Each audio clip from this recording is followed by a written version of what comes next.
Hey everybody, it's Erik Torenberg, co-founder, partner of Village Global, a network-driven venture firm. And this is Venture Stories, a podcast covering topics relating to tech and business with world-leading experts.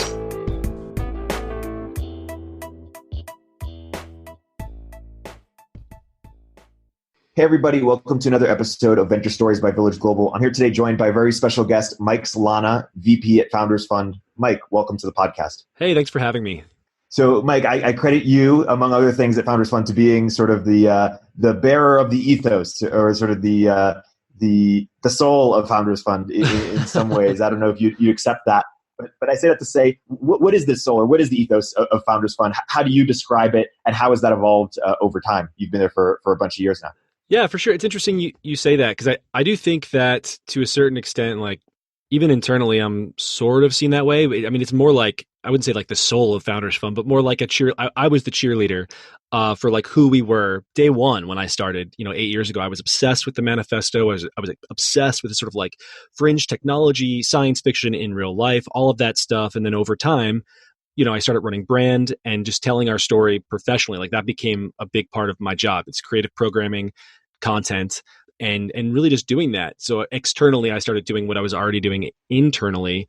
And I think it's just something that I really cared about. I didn't, when I started working in venture, I mean, I was an editor living in New York, writing science fiction. I didn't even know what the technology industry was. I came out because I loved Peter and I believed in the kinds of things that he was talking about. This is back in 2009, I think I met him. Yeah. And what were the ideas that drew you to him? Was the education stuff, it was the economics stuff? There was one thing that was the gateway, and it was something called the Seasteading Institute. And this was his nonprofit to build politically autonomous floating cities in the middle of the ocean. This is like a huge anarchist thing. It was really popular among anarcho-capitalists. And back then I was like extremely anarcho-capitalist. And I just thought it was electrifying as an idea. I didn't realize there were people out there who had that kind of money, who were putting it into things like this. It just was crazy to me. So yeah, I met him through that. I ended up volunteering for them. I met him through that organization. We became friends. And then through that, I learned about the tech industry. This is all to say that like, I didn't care about, I didn't even care about money. I hate to even say it out loud because I think you tend to manifest these things, and I would like to have money these days. But back then, I was not thinking about money. I was not thinking about, I cared about business kind of in the abstract a lot. I was libertarian. I thought business people, I kind of worshipped the idea of entrepreneurs and business, but I was never trying to be a venture capitalist.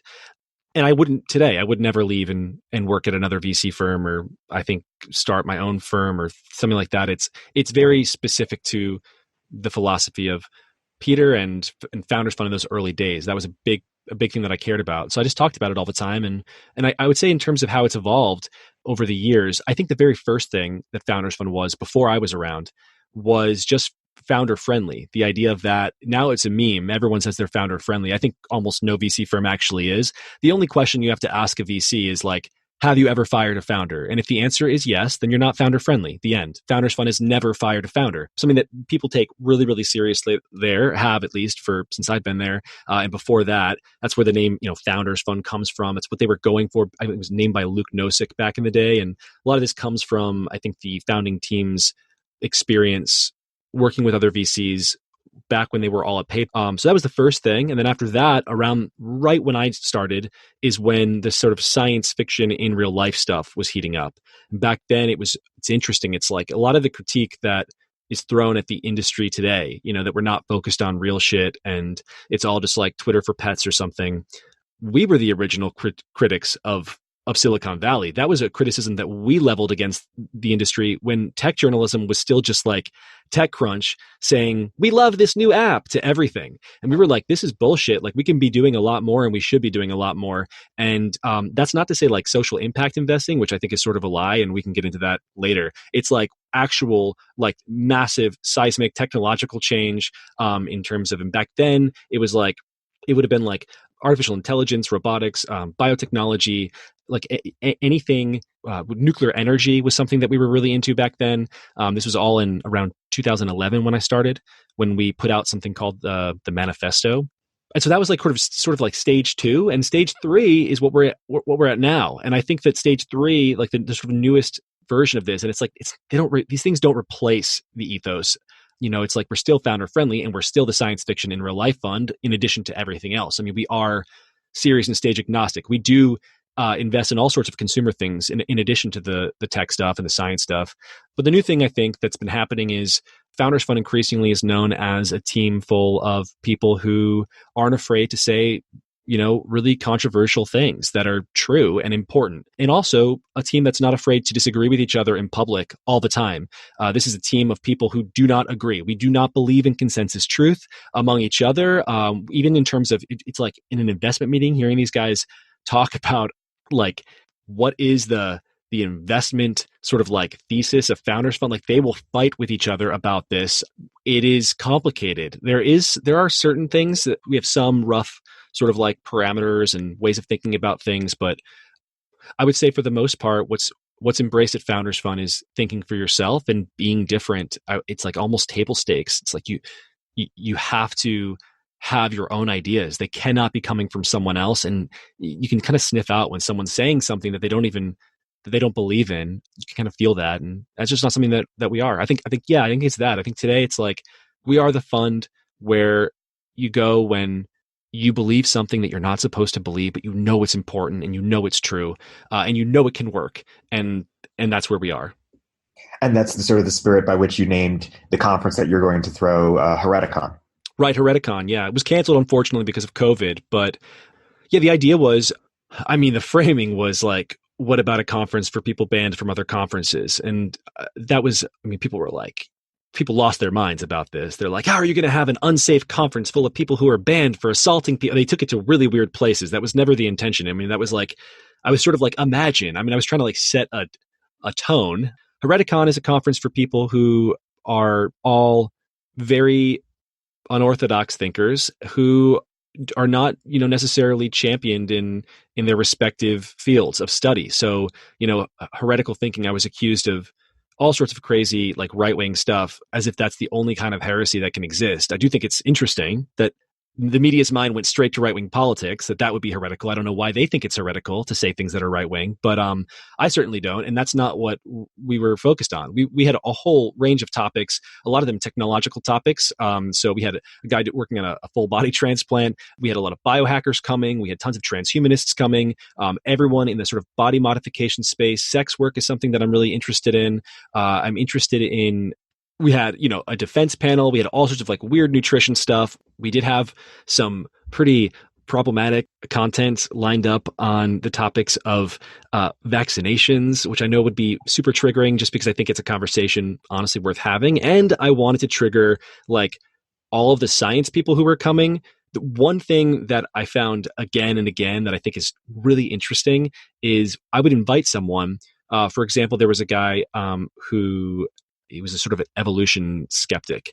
And I was interested in that. I was like, all right. He had some interesting arguments about the fossil record. And I was like, let's hear more. And he started asking about the conference, and he was fine with most of the topics. And I got to the vaccination stuff, and he was like, oh, well, that's crazy.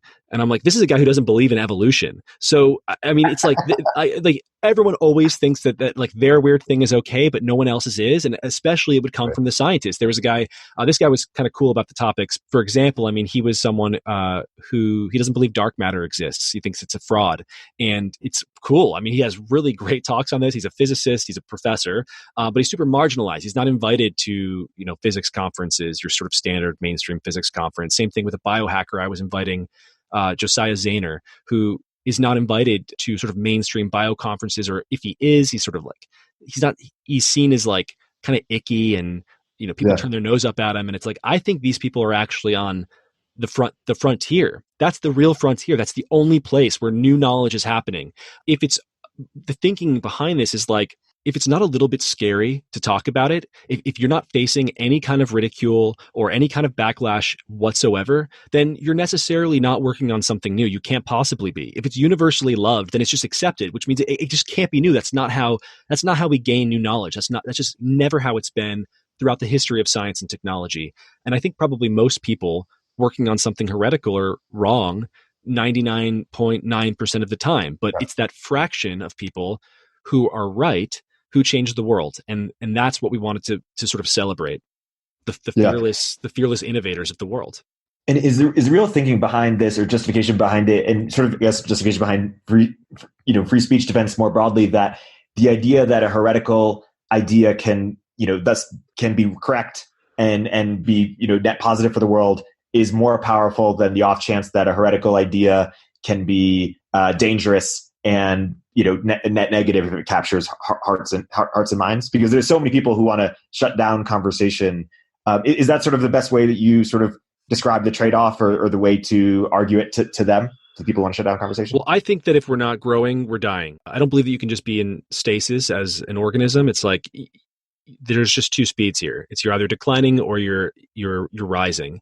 So it's like if we just shut down all new ideas and we said, hey, we're going to live exactly as we are. We don't care about new innovations in science and technology. We don't care about new cultural ideas or innovations or philosophies. We're going to, shut up all the troublemakers, excommunicate them, get them out of our world. And then because of that, we won't have any new bad ideas. One, I just think morally, I mean, you're describing a bad world. Like that to me is an authoritarian, totalitarian state. I don't want to live there. That's like very scary to me. But I think more importantly too, it's an illusion that you can just freeze yourself in time. This has just never been the case. We've never seen that in human history. That's just not the way the world works. That's not reality. I think that you have to be growing and evolving and changing and learning and adapting. That's what we are. We're creatures that adapt and grow and evolve. Yeah. And is that what you're trying to do in your great podcast? I want to plug Anatomy of Next, the Founders Fund podcast that you produce and create, where you're trying to show sort of positive, science fiction opportunities. Yeah. The big dream of Anatomy of Next from day one. This is a podcast I started, I think, 4 years ago now.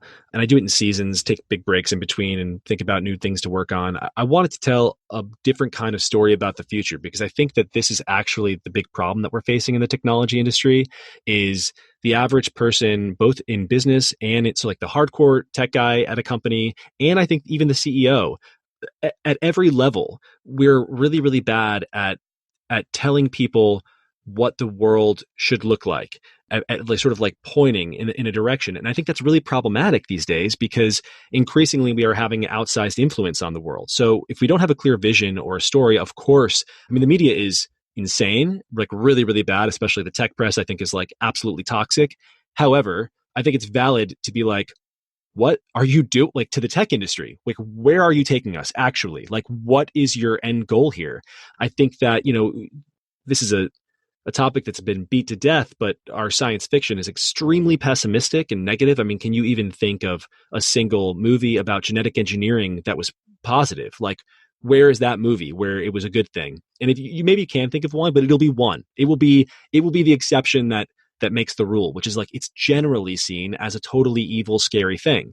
I wanted to talk about, the kinds of work that I'm seeing from the people in our community, companies that we're investing in, friends of ours, and I wanted to tell their story for them in a positive way. Like, what happens? We know what happens if all of this goes wrong. We're bombarded with that story. But what happens if all of this goes right? What are we working towards? What does utopia look like?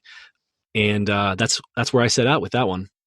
Yeah, it's interesting to go back to where we were talking about how Founders Fund has evolved and sort of juxtapose that with how the sort of perception of Silicon Valley has evolved. Of course, it was the darlings when it helped get Obama elected. Then people started to get concerned about sort of the silly apps, the stupid apps. Then people started to get concerned that it's got too much power. Then, of course, that accelerated when it got Trump elected.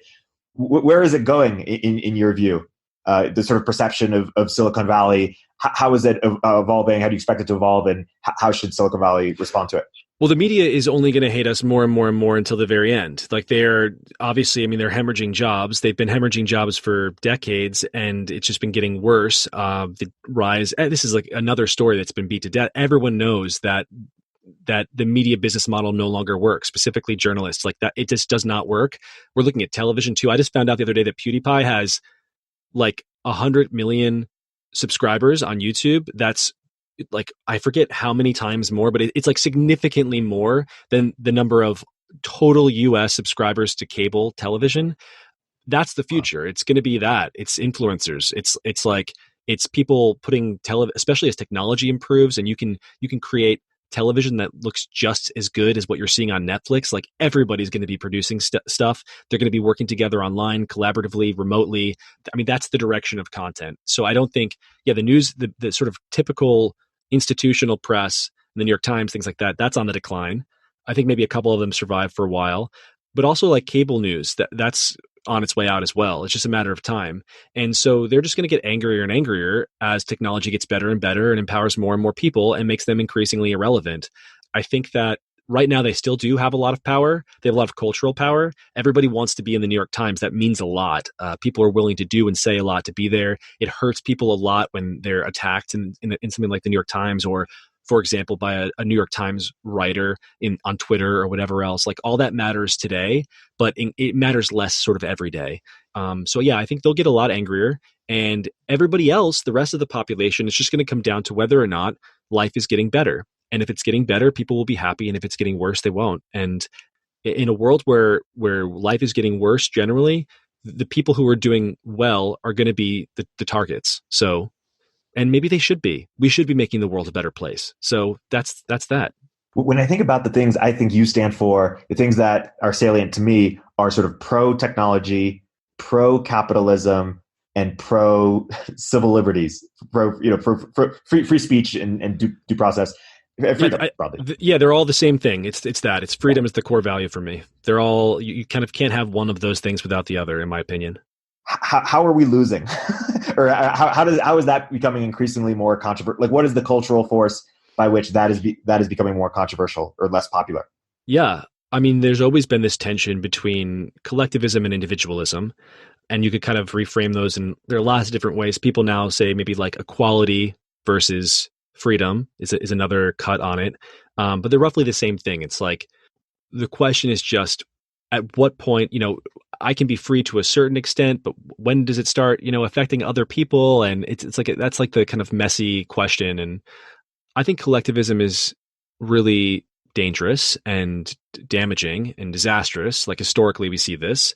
I think a little bit of caring about your community is important, and you should have it. And certainly you see this at your family level or something like this. But I think that freedom and individuality are indispensable to human progress. I think without them, you don't have anything.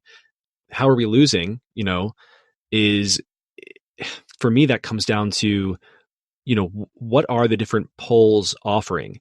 And so libertarianism, for example, and I mean capital L, the party, the Libertarian Party, these people never win elections. And I think the reason they never win elections is because they don't believe in the concept of like state power. They hold it in contempt. So of course they don't win elections. They're like really bad at this. Likewise, sort of like strongly individualistic people tend not to do well in groups. They tend not to organize together very well. They tend to sort of be doing their own thing. And we see that with our like sort of CEOs in Silicon Valley and our different sort of like technologists and business people. They're not thinking, what they're excited about is like their cool project, their new technology, their new company. That's what they're focused on. They're not focused on like, how do we amass power and use it to control other people to build a world that, we think top down is the best world to live in? I think that that's one reason. So the sort of collectivist side of things, they tend to just organize a little more naturally. The other is that, and then now we have to make it sort of political. So socialism is an inherently moral philosophy. I think it's like, and by moral, I don't mean like it's good. I mean like it is a morality. I think it's a bad morality. I think it's a really disastrous, dark, sort of like evil morality that necessarily ends in slavery. Like you actually have to enslave people to make it work.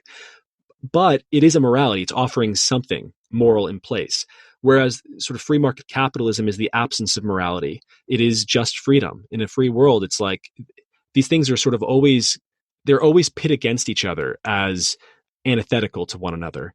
But they're just not even the same creature. In a world of free market capitalism, America, let's say 200 years ago, people were not ascribing their morality from free market capitalism. They were ascribing their morality from God, from religion, from, to a lesser extent, sort of national identity. These things are the things that mattered.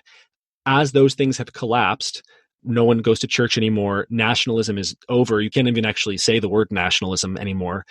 Socialism offers an actual morality. It's like a faith. It's like this is how to be a good person in the world.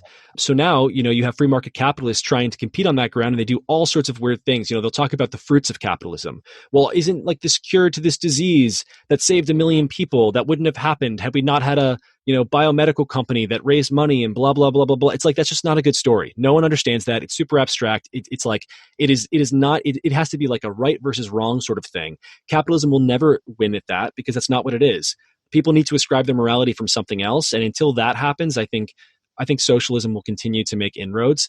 The only thing that will stop it is Bitcoin or something like it, cryptographically secure money, because at a certain level, this is something I think about a lot. Like, the sort of woke left, like the Justice Democrats, like the Squad and all this, AOC, they're very frustrating people, but there's only so much that like the Bernie Sanderses of the world can really do in a world where they don't control the money. And I think that we're closer to that world by the day. We're technically already in that world. It's just that people aren't sort of using that emergency like escape eject button. I think in any sort of Western state where communism becomes a real threat again, a lot of people are going to be pulling the parachute. Yeah. So you understand branding. How does one or a culture make capitalism cool? Or freedom cool? Is it the Elon approach of just sort of make it sexy, add a sort of swagger to it? Or do you think that's not enough on its own and you need a sort of either nationalism or resurgence or new, type of religion? So again, like, I don't think that capitalism is cool. And so it'll never be cool. It can't be, it's not. It's like, is oxygen cool? No, you need it to survive. Cool. Like, Elon is cool, but he's not cool because he's a capitalist. He's cool because he's building spaceships and he doesn't give a fuck what anybody says, and he's dating Grimes. That's why he's cool. Capitalism is not why he's cool. Capitalism is like breathing. If you don't have it, you die, but no one is ever walking around being like, the air, so cool, love it, as opposed to whoever, I don't even know, drugs or something. The drugs are cool. Oxygen is not cool. All you can do is, I think you have to defend it. I think you have to be relentless in defending it. I think what people are really good at is pointing out the flaws in socialism. I think the memes are completely on the side of the capitalists and the free market people. It's not on the side of socialism. They are good. The socialist left is the best on the whole left. They're way better than like woke left. They're pretty good at memeing, but I think it's like you meme, and what we got to do, and I don't have any idea how to do something like this. I don't even know where to begin. No idea whatsoever. I think that we really need some kind of collective identity that we ascribe morality from, that is not like political. It has to be something that's inherently that's maybe not apolitical, but that does not map to our traditional sort of two poles in American politics. It has to be something that is beyond that. People have tried to do the futurism thing. I think it's not really accessible to the average person. It's very inspiring to a small fraction of people, and I tend to love those people. So for a long time I didn't care, and I just kind of beat that drum relentlessly. But that's the average person. It just does not move them in the way that it does a handful of us out in Silicon Valley. It's something else. I don't know what it is. I don't know what it looks like. I know that it's out there. It's something that I'm interested in now. I'm definitely looking for it. Yeah. I want to name a type of technology and then ask for your take on either the tension that's there or the recommended way, but your recommendation for how we should position it if we want to promote it or make it appealing to a population. So let's take something like genetic engineering we were talking about earlier, or CRISPR, or artificial wombs, or anything related to this realm. So all that, I wrote about that a handful of years ago. It was a piece called I think it was Who's Afraid of Superhumanity? I'd have to go back and look. But the idea is that these are things that make you like a superhero. This is it. This is the way that we become superhuman. And I think you focus on those things, on these like really exciting new things that we can do to ourselves or the world. The fact that I think you just talk with genetic engineering. It's actually really easy. You just have to talk about the things that you can do with it. We can do this sort of. We've gotten better at this with artificial intelligence. There at least is some semblance of a narrative there. But for genetic engineering, it's like, do you know that you could grow a building from a seed? Like, let's just start there. You have biological factories. We could be producing energy. We could be genetically modifying our own body right now with a gene therapy to knock out a gene that inhibits muscle growth. We could all be ripped, jacked people just because our body will produce more muscle. Right now we have we've evolved to limit the amount of muscle production because it's really calorie intensive. So for, ancient subsistence, like, hunter-gatherer type people, you didn't want to be producing lots of muscle growth that you didn't need. But we could do that. Like, theoretically, this is like within the realm of possibility. I think that you kind of talked about those things, but the biggest concerns people have are and I want to hear your rebuttals to this, are the nature argument of, hey, there's sort of a natural way of being that we are messing with nature in a way we don't understand. Of course, that doesn't appreciate that we're already messing with nature in ways that extend our life. If you didn't mess with nature, 5 or 6 kids would be dead, at birth and things like that. And then the other argument they bring up is the inequality, of course, which is a tough, once that's sort of lodged in your head as sort of a paradigm, it's tough to get it out. Yeah. How do you address nature? On the nature front, it's like nature wants to kill you. Fern Gully was propaganda. Pocahontas was propaganda. Like nature literally just wants you to die. And everything that we've done, I mean, living in New York City is anti-nature. And I'm not even talking about the buildings. I'm talking about the fact that they have winter. Living in Chicago, living in all of the North, Canada as a nation, not natural. You could not live in these places without technology. So we already intuitively understand that like nature wants to kill us. It just begs repeating, I think, once in a while, to be like, hey, nature is not perfect. It is not some Fern Gully shit. The Gaia hypothesis is nonsensical. It's like a leftist faith at this point that we're butting up against. It's a faith-based idea. Put it away. We're allowed to change nature to suit our whims. Humans are the only creature that we know of in existence that is able to preserve life, to extend it beyond Earth, to save it in a way. And I think that gives us a lot of leeway to do what suits us in terms of thriving and moving on into the world. In a way, I think that's actually the moral imperative for all humanity is to spread life into the universe. And to do that, we have to alter the natural world. On the equality issue, it's like, it's hard to talk about this one because I almost don't even, it's like, I think it's an argument made in bad faith. It's like so obviously ridiculous. Every technology has improved the lives of every person on the planet, and it has gotten cheaper and cheaper and cheaper and cheaper. And this argument can be made again and again. We can talk about computers and how, like, the homeless people, literally, I live in the Haight, so there's a tent city now where the McDonald's used to be, and the homeless people have cell phones. Like, that's incredible. That's how inexpensive they are. That's what technology does. That's the way the technology works. Drugs become increasingly inexpensive. They become less expensive over time. Everything does. But everybody knows that. And so when people make the equality issue, I think what they're really doing is they are using something that is sort of like a sacred cow at the moment. You can never say that we all shouldn't be 100% equal without getting completely attacked in a public square. They're using that to attack something that they actually don't have a good argument against, but just for some intuitive reason, I think maybe it's the faith-based reason they don't like, which is technology broadly. Yeah, right. It's like, that's that. I mean, technology is good for poor people. It's not bad. Well, just on that note, yeah, people tend to think, I mean, there's the whole thing with people getting mad at Elon for, they're saying he's greedy for, they don't understand. They think that people building a business is taking away money that they would somehow have gotten otherwise. I wish everyone was greedy enough to build rocket ships that land, and the Boring Company building tunnels under the earth, and electric cars. I mean, you say you care about global warming. How much do you really care about it? Like, what is your core value? Do you think that the world needs to be, do you think that the planet needs to be saved? Or perhaps do you just like throwing eggs at rich people? Because that's what it sounds like. That's what I'm getting from the media, actually. That seems to be their chief concern. It's class warfare. And it's like, I don't give a fuck. I do not care how rich Elon Musk is if he is elevating humanity, which is what he's doing. I don't even care that he's a jerk. And honestly, he seems to be sort of a jerk. I don't care. He's making the world better. Obviously, everybody knows it. Like, give him more money. I want him to have 10 times as much money, 100 times. I wish everybody was as greedy as Elon Musk. Yeah, I love that. Are you familiar with Nietzsche's idea of resentment, or what sort of I think you told me maybe a decade ago that you were this person who was mad at rich people, perhaps. Like, if someone's listening to this and they're like, oh, I actually get uncomfortable with, people being so, like, what's the way to sort of, I guess, red pill from class warfare or from resentment, just or Nietzsche's idea of resentment more broadly? It's tough because I used to be, when I was in college, I was briefly a Marxist.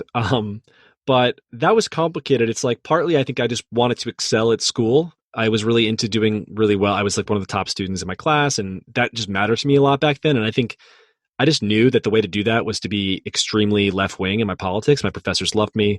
I believed it back then. I really believed that I believed it. But looking back, I'm like, what was the real reason that I was a Marxist briefly? And then I think the first thing that sort of started drifting me along this course was actually gay rights. And that had nothing to do with Marxism. It had to do with being left politically. And so in high school, I was like, oh shit, I'm gay and I want to get married. And like, it seems like Republicans hate gay people. So I was like, okay, well, screw Republicans. I hate them. And then you kind of just start to be like, oh, well, if they're super wrong about this issue, like maybe they're wrong about this issue. And all of my allies, sort of like gay allies, had these other beliefs that they wanted me to care about. And I was like, yeah, those things are cool too. And one of those was like far left economic stuff that led me to Marxism. And I don't know, it came on like a fever, and I was just sort of like obsessed with it for a hot second, and like systems of oppression and all of this. I have no idea how to get someone out of it. I just know that I was making an argument in class one day about why like no one should necessarily have a right to what they produce and everyone deserves everything. And it was specifically in the context of music. And as I was making the argument, I was just like, I don't believe what I'm saying. Like, I literally just don't believe this. And I just stopped, put my hand down. Like, I stopped talking about it, and I just thought about it for a minute. And then I started reading more libertarian stuff, and went through, I started as a libertarian, and then I became a Marxist. And then I went to the extreme libertarianism, which is anarcho-capitalism. And now I'm sort of like small L libertarian generally, but it's complicated. And I try and just know that I'm probably wrong about a lot of stuff, and I should be open to hearing things that make me uncomfortable. But I have no idea how to get someone out of the headspace of a Marxist, other than I think that Marxism is sort of linked with the idea that you don't have any control over your own life. And in a world where resources are stagnant, there's a set amount of them, limited amount of pie, maybe everybody should have a piece. In a world where you actually can't affect any change on your own life at all, maybe it would be fair to have some sort of top-down repartitioning of resources and goods and giving people jobs and all these kinds of things, determining what people should be doing and producing and working. But that's not the world that we live in. Like, you can be anything. You can do whatever you want to do. You can escape any situation that you're in. I know this firsthand from my family. Like, I know that you can do anything. I've seen it. And everybody who has ever succeeded, I'm not talking about people who were born wealthy, rich kids, and there are plenty of rich kids, like self-hating rich kids who are now like working at the New York Times, tweeting about how evil tech people are, because tech people are self-creating. They are actually, for the most part, a value add in the world. Not everything that we've done is good. There have been a lot of missteps, but for the most part, the technology industry it is like the physical incarnation of the opposite of Marxism. It is the physical incarnation of the idea that you can build something out of nothing. You can create new things, and one of those things can be yourself. It's like that idea is explicitly linked to free market capitalism. It is like a philosophy of empowerment. It will lift you up, and I believe it's an effective truth. I think that your life tends to become the thing that you believe. And if you believe that you can do anything and you are going to be wealthy and successful and happy, you're going to have those things. If you believe the opposite, I think that you're not. Yeah, I love that. I want to segue into nuclear. We were talking about the environment a couple minutes ago with Elon. Why is nuclear so unpopular? And what about the common arguments? What's the best rebuttal against the common arguments on just the climate change front? And they basically responding to your earlier point of we can alter nature, but maybe we're not doing it in the right way or the most sustainable way. Right. I mean, the nuclear question, people always want to say it's because of 3 Mile Island and Chernobyl and the threat of nuclear war. And I do think that plays into it a little bit. I do think it's valid to be a little bit concerned about like thermonuclear war. I get that. It's very scary to be living in that world. However, that doesn't really explain why, for example, we're not all obsessed with natural gas, which is much, much, much better for the environment than oil and certainly better than coal. But from the left, all you hear is a call to ban fracking, whereas that would actually liberate us from these other fuel sources immediately right now today, and we could dramatically reduce our carbon footprint. In fact, we have. Like, America has reduced emissions for about a decade now, since maybe over 15 years, like since the early 2000s, when at the point at which fracking became a thing, we started to reduce the amount of carbon we were putting into the atmosphere. It's much better for the environment. I think long term, obviously, you want a renewable resource, or something that doesn't, certainly something that's not as finite as a carbon based, any kind of carbon based or natural gas or something like this. It's bigger than nuclear power is scary. I think it has to be something more like this faith based concept that we're getting from the left, the far, far left, which is like nature is perfect and to be worshipped. And I mean, literally, you're seeing like a proliferation of like Wicca and stuff like this.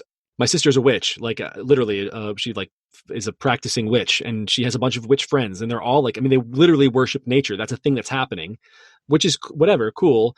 However, it can't affect our policy. Like faith, there's a separation of church and state. Let's keep that. I think it's been pretty good for the most part. I love it. I think that people just want to believe that the magical spirit of Gaia is going to sustain us forever. And there's just something that aesthetically, there is something about solar and wind that is just more aesthetically in line with their way of looking at the world than nuclear, which is technology and science and like man being God over nature, or natural gas, which they see as a poison. In, we're burning fuel and releasing it into the atmosphere. And I get why we want to get into a world where we don't have a need for fossil fuels at all. Love that. Let's move towards that. But we could do that with nuclear today. We could start that process, and people don't want to do that. I think the waste is another thing. People have a sort of weird idea that there's all this nuclear waste that we're producing, and it's like, actually what I found out a couple years ago is that you could fit all of the nuclear waste that we've ever produced in the history of nuclear energy, literally all of it, you could fit in a football field. That's about how much nuclear waste we have. It is a problem. It is not an insurmountable problem. Yeah. How do we rebrand longevity to making it something that people are, that the culture is excited to produce? And how do we, the biggest critique I think people have, one was the quality, you address that, but two is the death meme, that death provides meaning, basically. I've gone back and forth on this. Today where I've landed is, and it could change tomorrow, but today, I think the only reason the death meme persists is because people believe they can't live forever. And you don't actually have to work on branding longevity research. Maybe it would be helpful to have more dollars, more people working on it, and we can do that. But I think we can be a little more talkative about it and tell a positive story about it and all of this. Just kind of remind people that it's possible. Maybe we get some more minds thinking about it that way. But what's really going to change the branding of longevity research is once we start seeing results. People are just going to want to live longer. I do not believe that people want to die. I just absolutely refuse to believe that. It just is not true. They want to be young and healthy for as long as they want to be. And so I think that once we start cracking some of this stuff, it's going to be slow, but we will see gains, and people will want access to those, whatever they are, drugs or ways of living that extend life. They're going to want them. So I don't think it's like you're going to have to worry about branding it. You have to just worry about getting it going. Right. How about AR and VR? People are worried about this world where Ready Player One, a world where you're always plugged in because they believe this world is more real than that world. What's sort of the best way to make sense of that or to brand that? Well, first of all, VR is a thing that Palmer Luckey would kill me right now if he heard me. But I mean, it's like clearly it's a thing that exists that people are not using a lot right now. We're in the middle of a pandemic, and like people are not jacked into the virtual world. And yeah, it's going to get better and better and better. Maybe it'll be perfect one day.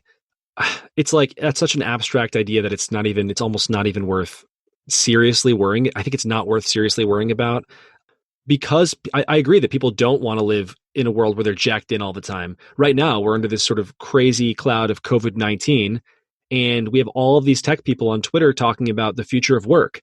And they're like, oh, well, in the future, we're all going to be working from home, and offices are canceled, and musical concerts are canceled, and no one's ever going to the movie theater again. That one might be true. The gyms are over. Everyone's going to be on a Peloton. Parties, clubs, Grindr, all of it's gone. All of it. Dating apps, over. They're not going to be touching in public anymore. They're not going to be near each other. We're going to be in our little, hermetically sealed cubes working remotely. There's this scene in Neil Stephenson's Seven Eves where all of these kids have escaped the doomed planet, and they're living in like these bubbles. And that's the future that they're talking about. And it's like, you don't have to worry about that because people don't want it. And when people don't want something, they don't buy into it. They're not gonna accept a world like that. We're already looking at it. The cracks in the foundation of this COVID quarantine are there, and they're breaking. The dam is breaking. People are just going out to be with each other. People want to be with each other. So I think that's going to be the future. I think social, like the VR and AR is different, but VR will play a role, in gaming and some like interactions. It'll be a thing that we do. I really do think to some measure, it'll never replace actual physical contact. Something that I think I always sort of thought that. I thought that for a while, at least. I really, after COVID, I live alone, and I'm realizing the extent to which I just need to hug someone. Like Zoom chats are not cutting it for me. AR is different. I think that'll be ubiquitous. AR is just an overlay on the world. We're already seeing it. I think that there are a million things, that everything from surgery to, professional, you're on a bike and you want to race against Lance Armstrong or something, like AR is going to happen. It's just a very different beast. You're living in the world. It's technology that's integrated into our everyday life. I think there's no stopping that. How about artificial intelligence? You had a post a while ago about how it's a Rorschach test. How do we get over the concerns people have around basically humanity losing its superiority over other species or being subservient? Right. Well, I think the idea behind AI as a Rorschach test is that it's a tell into what you think, not about technology, but about yourself. You only have, with the question of artificial intelligence, what we're trying to do is figure out what a super intelligence would do. It's a really hard question. I don't know that there's actually a way to successfully do it, but we try, and it's fun to talk about. So here we are. The only way to even begin doing that, you have exactly one example of intelligence that you know for sure how it operates, and that's your own intelligence. And so I think what a lot of people are doing when they're talking about the evil motivations of artificial intelligence, I think to a certain extent, and this is like a little bit scary, I think they're like projecting a sense of themselves into this like super amped up like intelligence. One. Two, separate from the Rorschach piece, it's like every indication that we have is that with greater intelligence, we have become more peaceful, caring, empathetic, benevolent. Our penal codes have lessened. We've become like much more kind. We've become kinder. I don't know the answer to what an AI will do. Who could possibly know that? I just know that the data is not on the side of the doomsayers. It's actually on the side of the people who think it might turn out pretty good. And I think there's a lot of really great progress leading up to AGI. We're nowhere close to AGI. That's like light years away. But there's a lot of important progress that we're going to get on the path to that. And that we need to keep working on. How about space and you have a whole series on colonizing Mars. And you had a problematic episode in your other podcast, Problematic, about aliens. And you've been tweeting a lot about it. And of course, there's a recent discovery that validated that put you on the map and on the alien scene, at least. Talk a little bit about these topics. Yeah. Well, Mars is a totally separate topic for me than UFOs. Mars is a question of like, what is the ultimate purpose of mankind? I kind of alluded to it before. I think our purpose, the destiny of mankind, is the stars and spreading life through the galaxy and the universe, or the universe and the galaxy and the universe. And it's kind of like also a metaphor. If you can build a new world on Mars and make it perfect, maybe it's like a metaphor for life on Earth as well. Like if you could build a world from scratch, what would it look like? And that's just a fun sort of way to think about the world. But aliens are interesting to me because specifically, let's say I don't know anything about aliens. I don't know that aliens exist. I have no idea about aliens. What I do have some questions about are unidentified flying objects. And what is interesting to me about this question is we have a lot of evidence right now that they exist, that our government knows about them, is not scared to talk about them, is confused about them, would love some help, clearly parsing the information that they have, and that they're actually not the only government that has this information. These are stories that are not, being broken at ufodaily.com. These are in the New York Times and I don't actually know about the Washington Post, but the New York Times. And I love to attack the New York Times until they are reporting on something that is important to me. And that is this. It's like New York Times, CNN. The Pentagon comes out and says, these stories that have been leaked to the press are true. Here's the video footage. Here are all of our pilots who don't understand it and are watching it. And here's everything that we've said about it and talked about it and blah, blah, blah, blah, blah. I have no idea what they are. What I do know for a fact is that we went from, and this has happened a few times now because it keeps popping back into the media cycle when a new story breaks that's, again, credible. We go from about 24 hours of people joking about aliens and freaking out about them and maybe being like, oh my God, these are real, to complete silence. It's like culture, society, civilization just forgets that these things exist, that this is happening. We are incapable of, there's something about this question that we are incapable of looking at and thinking about. And that to me is the only really interesting, that's the most interesting thing about the whole story to me, is the way that we are just not able to talk about it. It is so far outside the Overton window that we just shut down. But actually, it's like the idea of unidentified flying objects that apparently break the laws of known physics flying over U.S. airspace. That's a huge deal. We could list the ways it's like, what is either aliens? Sure, that's crazy. Or what, some kind of crazy other government program in China or Russia. That's a super advanced technology, decades beyond our own, if not centuries. Yeah, that would be a huge story. Or it's a government conspiracy for some reason to make us want to believe in aliens. That's a huge story. Or the New York Times has been scammed. CNN has been scammed. They believed the craziest fraud in history. That's a huge story. These are all stories that we would want to tell, that we should be telling. Any one of them would be insane if they were true. One of them has to be true, and we're not talking about it. And I don't understand why. I think it's just, I'm endlessly fascinated by this, like the kinds of things that we can talk about and can't in society. Like, what is it about this topic that you can't talk about? You seem stupid or crazy, like a Looney Tune, and like, oh, you're a guy who's talking about UFOs. You must not be serious at all. I even felt stupid putting out the podcast episode. I was new to it. And now I'm like, fuck it. It's reported in the New York Times. Like, what do you want me to ignore that? It's aliens in the New York Times. I'm not ignoring it. Yeah. I think Peter himself has a quote somewhere. Is like, when there's something you can't talk about, you should just assume there's some truth to it. Otherwise, people would be okay talking about it and just debunking it. Yeah, I think that with this one in particular, it is certainly that. And I think the reason that the average person doesn't want to talk about it is because it just makes them uncomfortable. This is one that's not some stupid political thing or some cultural. It is a taboo, but it's for a different reason. It's like, it makes people deeply uneasy. It's the same reason that you don't often talk about death. It just makes people really uneasy. If there's a weird thing about it.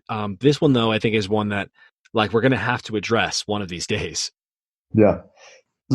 Going down the list, let's talk about what Silicon Valley's or technology sort of perception and response to politics and government should be. And maybe we could start or focus on even San Francisco politics and government is a topic you've thought a lot about. Why is it that tech has so much power all over the world and yet can't really influence local politics even? Talk a little about what's happening as you see it, or like what explains our sort of present dysfunction.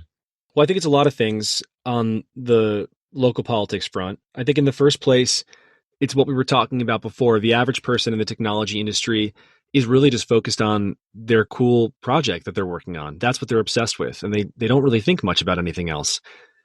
I think another piece of it, which would account for the average tech worker as opposed to sort of like the CEO or, mad scientist in his garage, would be San Francisco is so bad that no reasonable person, in terms of government, the education is bad, the public transportation is bad, it's like drugs and people shitting in the street. It's like that level bad. Like I said before, I live just next to an actual tent city.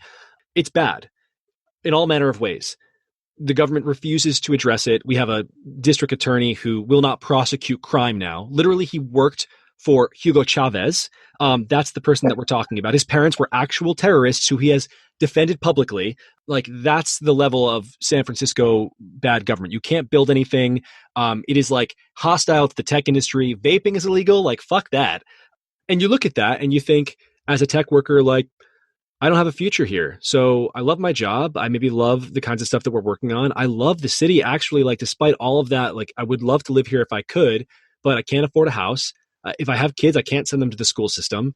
And so you kind of just clock out. You think, well, I'll be here and I'll work for a while, then I'll have to move somewhere else. If it's maybe the suburbs of San Francisco, a lot of them are not much better, but they're a little better than the city, or it's a different city completely. And we're seeing that, of course. I mean, that's been the trend for a while as people pop in, they make their money, they leave. I think that's really sad. And I think that comes down to just they genuinely don't see a place for themselves here, because we have a bunch of local government officials who have done everything in their power to make us feel like we don't have a place here. I think before we could ever possibly begin to affect political change, we have to actually own the fact that we live here. This is our city, and we're allowed to want to change it, actually. I've lived here for almost 10 years. At what point am I going to stop apologizing for existing? It's like, I should be allowed to want to change things and make them better in this city. I should be allowed to want to build a house, to make it like we should all be okay with the fact that we exist. It's like, I think generally that's like a persistent problem in the tech industry broadly, is like people are kind of not willing to defend their work and who they are, and they get beat up in the press constantly, and like they never say anything about it. And I reject that completely. It's like, we need to tell our story. We need to not be guilty for existing. We need to not be guilty for being here. We are doing good things in the world. We should be proud of them, and we should make things even better. And I think, yeah, it is a shame that we live. This is like the highest concentration of brilliant people probably in the world, and we live in a city like that's just broken in so many ways. We should absolutely be helping, and that starts with we have to just own that we live here first. The irony is that, to your point about, hey, we should be more proud of what we're doing and defend it, is that the critique tech often gets is that they're too sanctimonious about changing the world in ways that, say, Wall Street isn't. And I disagree with that critique. I think it's a brilliant sort of strategic critique to levy, such that you prevent people from defending themselves by saying they're too sensitive, or it's whataboutism. But it's just fascinating that is widely shared. I think saying we want to change the world was probably always really messy rhetorically. And also just, if you're going to cast a spell, you have to be very careful about the words that you use, because you can change the world in a million ways that are not positive. What we should have been doing from the start is saying exactly the kind of world that we want to live in, and painting that picture and working towards that. And then it's very obvious when it's like, when you do something that's off book, people can just point to it and be like, that's not what you said you wanted to build. Because the truth is, we have definitely changed the world in some dimensions. I think in most dimensions for the better, and some I think not so good. And yeah, that's where it starts, is like, we have to be clear about the story that we're telling about ourselves, our work, and the future that we want to live in. And yeah, we're going to get criticized again by the media just because it's like we've destroyed their business model. That's just the fucking truth. That's what happened. But you got to ignore that. First of all, be the press ourselves. Second of all, we are all producing content. In a way, I was talking about the media the other day with Catherine Boyle, and halfway through I was like, I mean, I'm the media, you're the media. I think she said it. Actually, she said it to me, and I was like, yes, I believe that. It's like we're the media. We're a part of this ecosystem. We got to keep doing that. We got to keep telling our story. We got to fight back when we're maligned. And I think we have to do it for people who maybe can't, which is most people in Silicon Valley. They don't have the platform, the opportunity. They're not protected by people like we are. Certainly, I'm protected by everyone I work with. They empower me to speak my mind. Like, there are lots of people who are not like that. I want to speak for them. I think we have to. I think the people who can have to speak for them. Totally. And when we talk about the vision for technology, not just the technology itself, but how it makes the life of the worst person or of poor people better, basically. So paint a comprehensive vision. Well, I think that the ultimate purpose is to build a world post scarcity. This is like superabundance. Like, technology is leading us in that direction. Energy too cheap to meter. You start there with ubiquitous energy that is practically free. You can do almost anything. We almost literally eat energy. Energy goes into the cost of transportation of food, into growing food, into like fertilizer in many cases is literally a byproduct of energy and petroleum and things like this. Like, if we get to a point where we have unlimited energy, the cost of building goes down, the cost of food goes down, the cost of labor goes down. Water, we're going to be looking at a world of water wars in the future. There are whole regions of the world that don't have access to fresh drinking water. We need desalination. The problem with The problem with desalination is it is extremely energy intensive. So it's like all of these problems are energy related. I think you just start there. Like, we can reduce dramatically the cost of living. One, automation is another thing that does that. Like, you keep chipping away at this world. You want to kind of work towards the Star Trek world where you're like replicating food and everybody's got whatever they want materially. And then it just comes down to the question of, what kind of person do you want to be? I think the scary thing is in a world where actually all of your material needs are met, people will be, I think, for the most part, in America at least, where we generally do have our material needs met, I think people are going to be just as unhappy.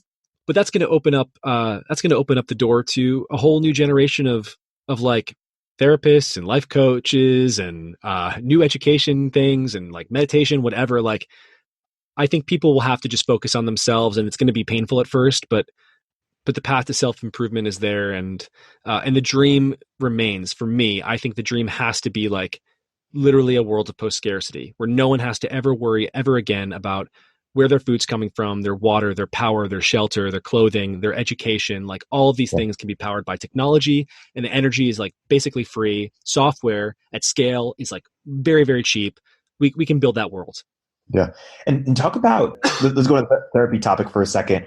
We were talking about this, a separate topic about how basically trauma in some sort of bizarre way is becoming almost, high status or something, or a bit more glorified, that people are sort of competing to be unhappier or have more problems. Is it because they want to showcase that they've overcome something? Is it because of a broader trend towards, the less power you can prove you have, the more power you actually have, or you'll get from others? Or how do you sort of explain what's happening?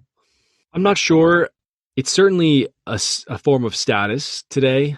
I don't know where it came from exactly. I just know that it exists. You see it every day online. You see it in the real world. I mean, the way that our politicians talk now about certain like victimized states and whatnot, it is like an important note to hit. You kind of have to say it. It's part of our daily like prayer or something. I think maybe it's a really easy way to absolve yourself of personal responsibility. And even that phrase, I mean, personal responsibility is a phrase you're not supposed to use. I get in trouble for it. But of course, what I mean by that is like personal empowerment.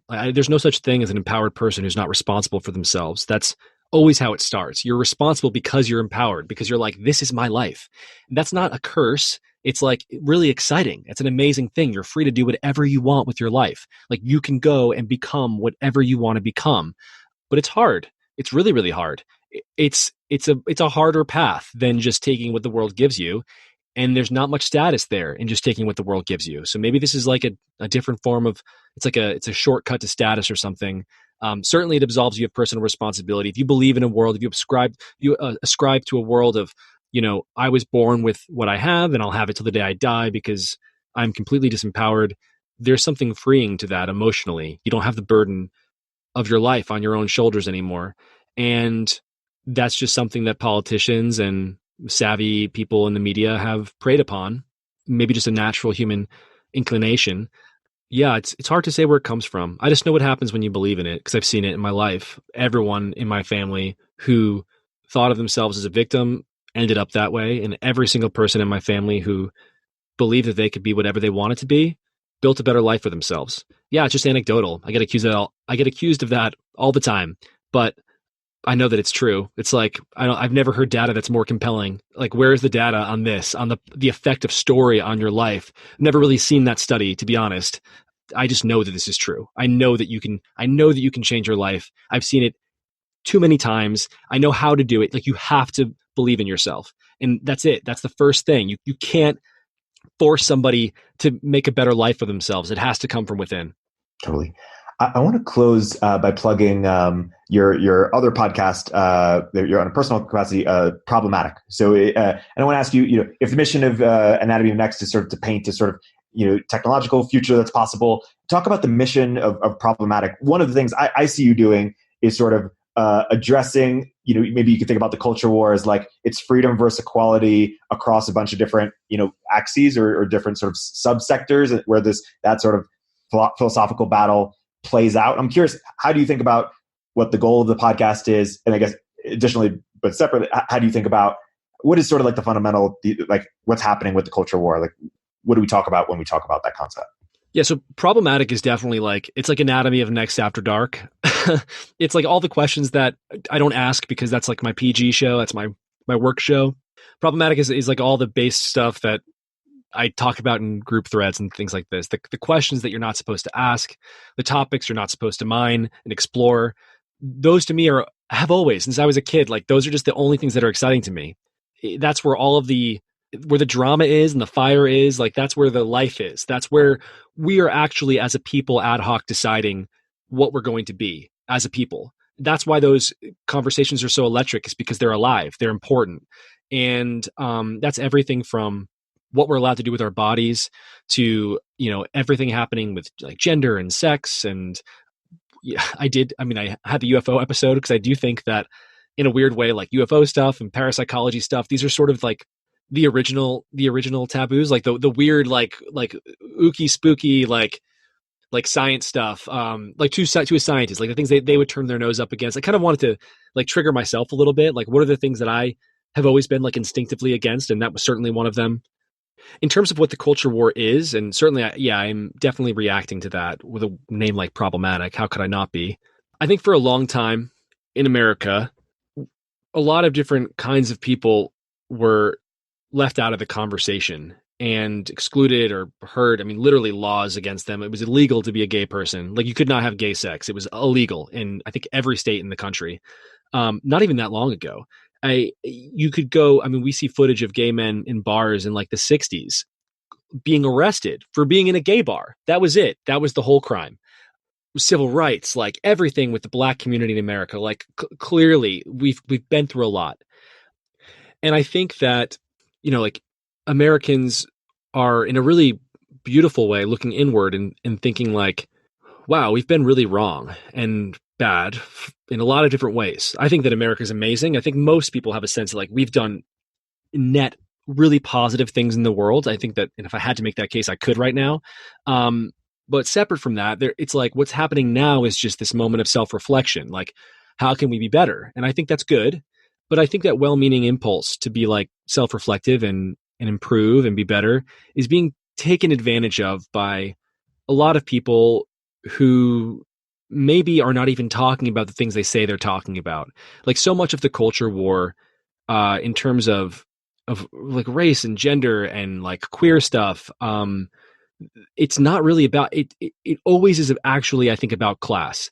I think what we're really seeing is a resurgence of Marxism. I think that you have a lot of people who are really socialist and they're using rhetorical weapons, really any rhetorical weapon they have. And one of them is to prey on, all of the social baggage that America has, and to sort of poke at that and be like, that's what this is really about. Like, this isn't about the free market or so. It's like, you're a racist or you're a sexist. Like, you hate gay people. I think that's what's happening. What's happening today? It's like bound up in the victim stuff.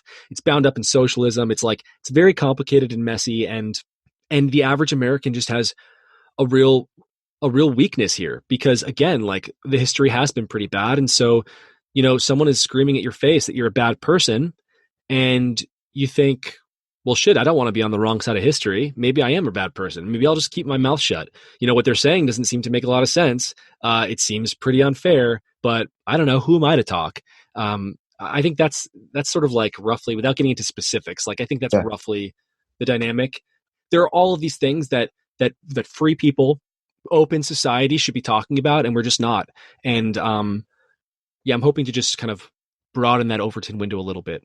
Totally. My absolute last question to you is, how do you, as just sort of like from a sociologist perspective or just like observing culture, how do you explain sort of the anti-American sentiment from many Americans? Is it generational rebellion, being spoiled and wanting to rebel? Is it belief that or just a ploy to get more resources? How do you explain that sentiment? Maybe the absence of a boogeyman or common enemy? I think certainly the absence of an enemy is a big part of it. The collapse of communism was not great for American identity, as with the collapse of national sentiment. Like the us versus them thing was always a powerful motivator. But I think it's like the truth is America did do a lot of messed up things. And I think Vietnam is when we first really, really, really started to doubt ourselves correctly. I think there was like a horrible war, and we should have never gone there, and we should have never done that to the youth of that generation. And we did. And coming out of that, there was a lot of self-doubt. That self-doubt ended up fueling the music that would come to define what cool was for the entire second half of the 20th century, rock and roll. And we're still kind of living with that. That's not gone away. That has persisted and been passed on generation to generation of artists and writers and creative people. And it's like, like fight the power, fight the man. It was cool to rise up against the cops in, the Deep South when they were, fire hosing Black people, because it should have been. Like, that was messed up. The state was wrong in all of these ways. And then also the anti-state thing is like deep inside of America's core. There's always a suspicion of power, and America's powerful. I think it's like, I don't want to say that anti-Americanism is bad. It's like, I think the impulse to be self-critical is important, and what makes us unique as a culture is this suspicion of authority. What I wish is that we would also be able to focus on the good, and there's a lot of it. And why are we not focused on that? Like, where does that come from? I don't know, man. I don't know the answer. All I know is that with such a negative view on who we are, it's like you're not talking about some distant remote land. You're talking about yourself. We are America. We're America. If you hate America, you hate yourself. It's like we're a part of that. We are the ones. We are the agents of change within this country. So it's like more of a read on what you think about you and your friends and your family than it is about this country, which is, again, like an abstract concept. And that is really concerning to me, the sort of like deep self-hatred that I'm seeing from a lot of young people. I don't know exactly where it's coming from. I think it's like a lot of places. Modernity cuts in a lot of different directions. I just know that we got to get over it. I know that we like have to move past it.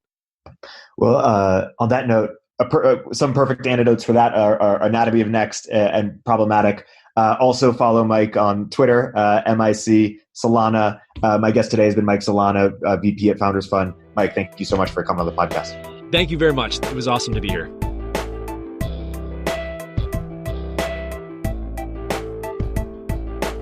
If you're an early stage entrepreneur, we'd love to hear from you. Check us out at villageglobal.vc.